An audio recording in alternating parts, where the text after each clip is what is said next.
The sound of wind howled through the cracks of old, creaking windows, its eerie melody filling the darkened corners of the forgotten bookstore at the end of the street.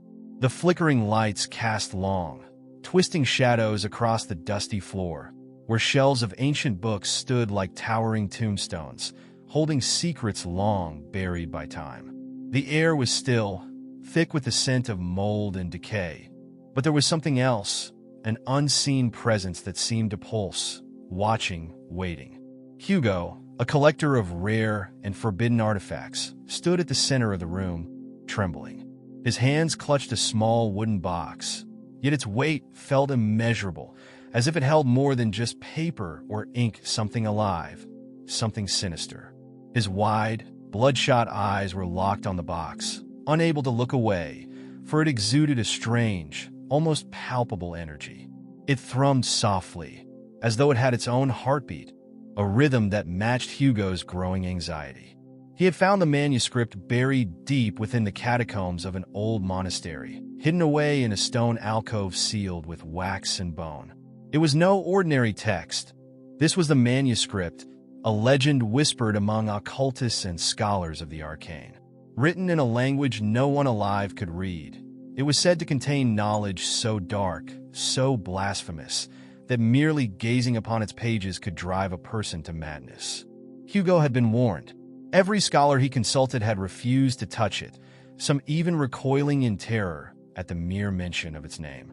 The manuscript malediction, they whispered, crossing themselves, as though invoking some ancient evil just by uttering the words. But Hugo, driven by insatiable curiosity and the promise of untold power, ignored every warning. Now, standing in the dim light of the bookstore, he felt the full weight of his mistake. With a trembling breath, Hugo knelt beside the box, carefully prying open the lid. Inside, wrapped in what looked like the skin of some long-dead creature, was the manuscript. The cover was cracked and brittle, its leathery surface etched with strange, curling symbols that seemed to shift and writhe under his gaze. As he unwrapped the fragile binding, a sharp, metallic scent filled the air, the unmistakable smell of blood, old and congealed, as though the manuscript itself had bled. Suddenly, the room felt colder, a biting chill that sank into Hugo's bones. The flickering lights dimmed further, casting the room in near darkness. He hesitated, his heart pounding wildly in his chest, but he could not stop. Something compelled him to open the book. It was as if unseen hands were guiding his movements, forcing his fingers to peel back the cover. The first page was blank, white, pristine, and utterly still. Hugo frowned, confused. This was supposed to be the key to unimaginable power, not some empty, forgotten relic. But then, as his gaze lingered, faint lines began to appear, almost as if the ink were bleeding up from the very paper itself. Slowly, a message began to take shape, the words twisting and curling like tendrils of smoke. Asterisk, I see you. Asterisk. Hugo's breath caught in his throat. The words were unmistakable, written in a script that was jagged and crude, but undeniably there. He blinked, and the words seemed to smear, dissolve, before reforming into new shapes. Asterisk, you cannot leave. Asterisk. The air grew heavier, pressing against his chest like a weight. Hugo's pulse raced, his skin crawling with the sensation of being watched. He glanced around the room, heart pounding, but there was no one there, just the endless rows of silent, forgotten books and the oppressive darkness that seemed to be closing in. Against his better judgment, Hugo turned another page. This time, the words exploded onto the paper in a rush, splattering across the page like fresh blood, bright and wet. Asterisk, I am here. Asterisk. A soft whisper echoed through the room. Not from the manuscript, but from behind him. He froze, every muscle in his body locking in place. Slowly, ever so slowly, Hugo turned his head. There, standing in the shadows, was a figure. Its shape was indistinct, a mass of darkness that seemed to writhe and shift, as though it were not entirely solid. But its eyes, two burning, red orbs, stared back at him, unblinking. A scream caught in Hugo's throat as the figure moved closer, its presence suffocating, filling the room with a stench of rot and decay. The pages of the manuscript began to flutter wildly, as if caught in an invisible wind, and Hugo could feel something pulling him, dragging him deeper into the nightmare. He tried to move, to run, but his legs refused to obey. The shadow was inches away now, its breath cold against his skin. It raised a hand, if it could even be called a hand, and pointed to the manuscript. "Read," the voice whispered, low and guttural, seeping into his mind like poison. Finish it. Hugo's trembling fingers hovered over the pages, his mind screaming at him to stop, to throw the cursed thing away and flee. But he couldn't. Something stronger, darker, was at work. The manuscript had him now, and it would not let go. He turned the next page, his eyes wide with terror, and saw something that made his blood run cold. It was his own name, scrawled in blood-red ink, beneath a single, chilling command. "Standi." The lights in the room flickered violently, plunging the space into complete darkness. And in that suffocating blackness, a single, wet sound echoed through the silence, the sound of a page being torn. Hugo's chest heaved, but his breath barely seemed to reach his lungs. The darkness swallowed him whole, pressing down from every direction, squeezing the air out of the room. He could hear his heartbeat pounding in his ears, a rapid, panicked drumbeat that seemed to synchronize with the infernal pulsing from the manuscript. Then there was the tearing again, slow, deliberate, like the ripping of flesh. The noise echoed through the pitch-black room, cutting through the silence with a sickening, wet sound. Something was moving in the dark, just beyond his sight. Hugo's trembling hand reached for the lantern he had placed beside him, but his fingers fumbled uselessly in the blackness. Suddenly, a low voice whispered in his ear, "You can't escape me, Hugo. You were chosen." He jerked backward, tripping over his own feet and crashing to the ground. His eyes darted around wildly, but all he could see were the outlines of the towering shelves, now seeming to loom over him like giant, skeletal figures. The sound of the ripping pages continued closer, louder. Desperation gripped him. He crawled blindly across the floor, fingers scraping against rough wood and torn fabric as he felt his way toward the door. Every inch of him screamed to get out, to abandon the cursed manuscript, to leave this bookstore and never return. But even as he crawled, the cold presence of the shadow figure seemed to stretch out, surrounding him, pulling him back into the room like an invisible hand gripping his soul. The manuscript lay open on the floor where he had left it, its pages glowing faintly in the dark. And that smell, that sharp, coppery scent of blood, was growing stronger, almost suffocating now. Hugo's vision blurred as he glanced at the book again, dreading what he would see. The next page had revealed itself, written in more than just ink. His own blood, seeping from his trembling hand, had soaked into the edges of the manuscript, forming words that danced across the page, growing larger, more violent with each passing second. You were warned. Now you belong to it. As if on command, a rush of icy wind blasted through the room, whipping the pages of the manuscript into a frenzy. The shadows began to writhe, slithering across the floor toward him like living serpents. Hugo tried to push himself up, to run, but the cold had sunk deep into his bones, freezing him in place. From the darkness, the voice returned louder, harsher. Read the final page, Hugo. Embrace your fate. His mouth went dry. He had no choice. Something stronger than fear, something primal and unstoppable, forced him to crawl back to the manuscript. His body was no longer his own, controlled by an unseen, malevolent force. His fingers, trembling and slick with his own blood, turned the next page. This time, the words were different. The price has been paid. The shadow figure stood over him now, its form shifting and flickering in the dim light.